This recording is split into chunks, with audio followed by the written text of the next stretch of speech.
Bounce back ಅಂತೀವಿ. ಪುಟಿದೇಳು ಹೇಗೆ ಬಾಲ್ನ ಹಾಕಿದ ತಕ್ಷಣ ಅದು ಮತ್ತೆ ನಮಗೆ ಒದೆಯೋಕ್ಕೋ ಎಸೆಯೋಕ್ಕೋ ಕೈಗೆ ಸಿಗುತ್ತಲ್ಲ, ಆ ರೀತಿ ನಮ್ಮ ಜೀವನದಲ್ಲಿ ಪ್ರತಿದಿನ ವಾಪಸ್ ಬರಬೇಕು ಅದೇ ಎನರ್ಜಿಯಿಂದ. ಹೀಗಾಗಬೇಕಾದ್ರೆ ನಮಗೆ ನಾವು ಟೈಮ್ ಕೊಟ್ಕೋಬೇಕು. ನಾವು ಟೈಮ್ ಕೊಟ್ಕೊಳ್ಳೋದು ಅಂದರೆ ಏನು? ಬೆಳಗ್ಗೆ ಬೇಗ ಎದ್ದಾಗ ನಮಗೆ ನಾವು ಟೈಮ್ ಕೊಟ್ಕೊಂಡ್ವಿ. ಬೆಳಗ್ಗೆ ಎದ್ದು ಏನು ಮಾಡಬೇಕು ಅಂದರೆ ನಮ್ಮ ದೇಹ, ನಮ್ಮ ಮನಸ್ಸು, ನಮ್ಮ ಆತ್ಮನ ಈ ದಿವಸ ಯಾವ ರೀತಿ ನಾನು ಇರಬೇಕೋ ಅದಕ್ಕೆ ತಯಾರು ಮಾಡಿಕೊಳ್ಬೇಕು, ಮೊದಲನೇದು.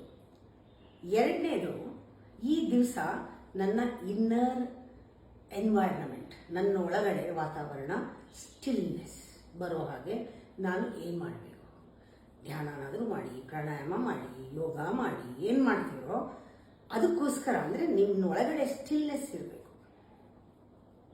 ಆ ರೀತಿ ನಿಮ್ಮ ಜೀವನ ರೂಪಿಸ್ಕೊಳ್ಳಿ. ಆಮೇಲೆ ಪ್ರಿಪ್ರೇಷನ್ ಏನು? ಅದಕ್ಕೆ ಹೇಳ್ತಾರೆ ಕೀ ಟಾರ್ಗೆಟ್ಸ್ ಅಂತ 3. ಯಾವ ಥರ ದಿವಸನ ಪ್ರಾರಂಭಿಸಬೇಕು ಅಂತ ನಂಗೆ ಗೊತ್ತಿರಬೇಕು.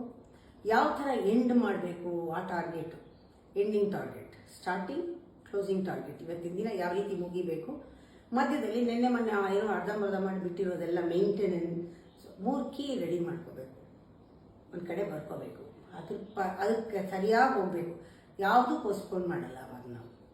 ಆಮೇಲೆ ಜ್ಞಾಪಕ ಇಟ್ಕೋಬೇಕು, 20 ನಿಮಿಷದ ಮೇಲೆ ಒಂದು ಕಡೆ ಕೂತ್ಕೊಳ್ಳೋದಾಗಲಿ, ನಿಂತ್ಕೊಳ್ಳೋದಾಗಲಿ, ಮಾತಾಡೋದಾಗಲಿ, ಓಡಾಡೋದಾಗಲಿ ಯಾವುದು 20 ನಿಮಿಷದ ಮೇಲೆ ಮಾಡಬಾರ್ದು. 20 ನಿಮಿಷ ಆದಮೇಲೆ ಚೇಂಜ್ ಇರಬೇಕು. ಹಾಗೆ ಮಾಡಿ ನೋಡಿ, ಪುಟ್ಟಿದ್ದು ಹೇಳುತ್ತೆ ಎನರ್ಜಿ.